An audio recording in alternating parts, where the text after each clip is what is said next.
YouTube has just HDR10 as your hardware acceleration, and then start streaming, and you're pretty much good to go.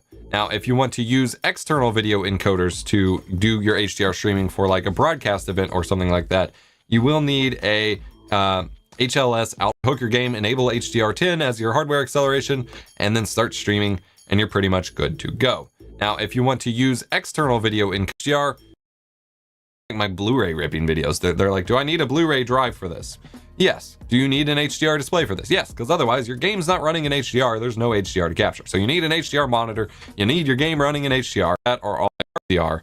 Whereas acceleration in the cheap space, that for those TV based mobile devices that have HDR displays will be able to play back the HDR streams in HDR as well. Now, if you're wanting to watch on a Mac or Windows computer, you can do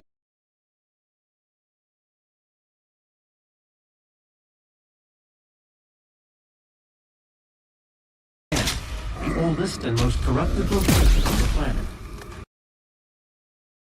Do need that hardware. Now, if you have an Intel 10th gen processor that has an iGPU, then you'll be able to use the iGPU encoding for QuickSync if you need that as well. So you'll need to acquire Marilla's Action, buy it, download it from their site.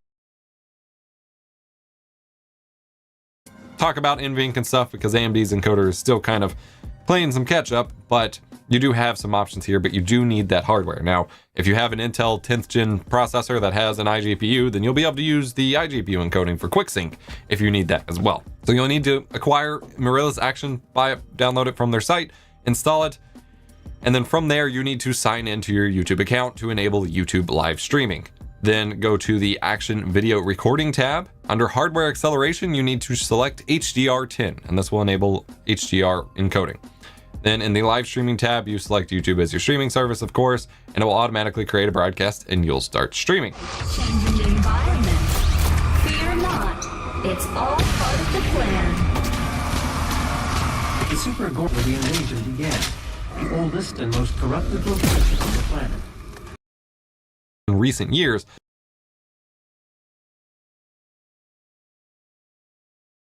but in the gaming space, you do kind of just get to turn it on and enjoy it. And so that's kind of what I'm going to be focusing on here.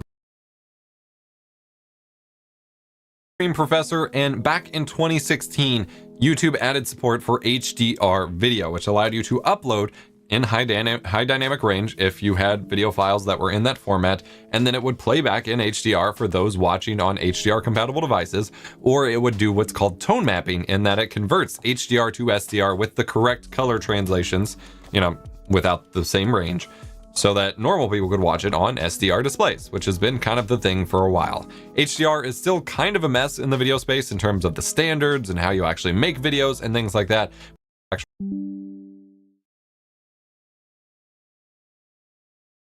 Whereas HDR requires 10-bit and Rec 2020 or 2021, or there's a million other standard coding support to the software in version 4.12.2, NVIDIA GeForce GTX 10 series or later, because that's where HDR encoding.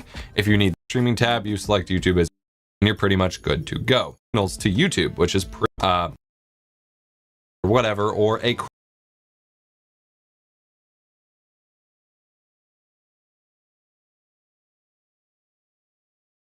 the HDR streams in HDR as well. Now, if you're wanting to watch on a Mac or Windows computer, you can do that. You just need to set your monitor to HDR before you load the stream. This is the same thing with the YouTube videos in HDR. The annoying thing about HDR on the desktop,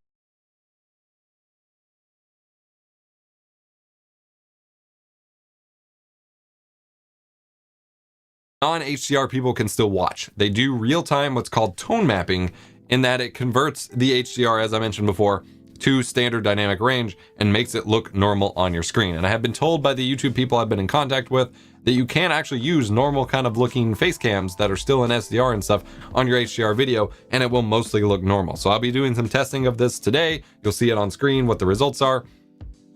Keep in mind, however, graphics and things like that that you have are going to look a little dull or washed out on an HDR screen if they're not built for HDR. Digital Foundry runs into this issue on their videos all the time, because SDR and HDR are completely different ranges. So if you have SDR assets in an HDR stream, they don't look quite right. But this is a first step towards unlocking, more of that HDR capability in the future. It seems everything's heading that way. So you have the option of streaming it here, and it's pretty cool that they are rolling it out, even if it's kind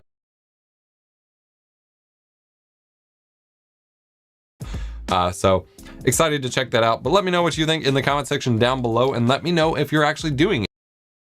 You have it set up. Now we also have to change your encoder. H.264. Click the drop down next to server called HLS all, and then choose yard or 64 encoder green key and things like that if that's how you have it set up. Now we also have to change your encoder. H.264 encoders cannot be used for HDR, so no X264 or the normal GPU encoder you use. This version 28 update, so no X264 or the normal GPU encoders you use. This cannot be used for HDR, so no X264 or the normal GPU encoders you use. This version 28 update lets you use AMD and NVIDIA HEVC or H.265 encoders instead, which will encode HDR video. Quick sync for Intel HEVC support will come in the future, and eventually AV1 can be used as well. Go to output settings, change your encoder to NVENC HEVC for NVIDIA users, or AMD hardware or HW HEVC for AMD users. Set up your normal stream settings, except change profile from main to main 10, as we need 10-bit support for HDR.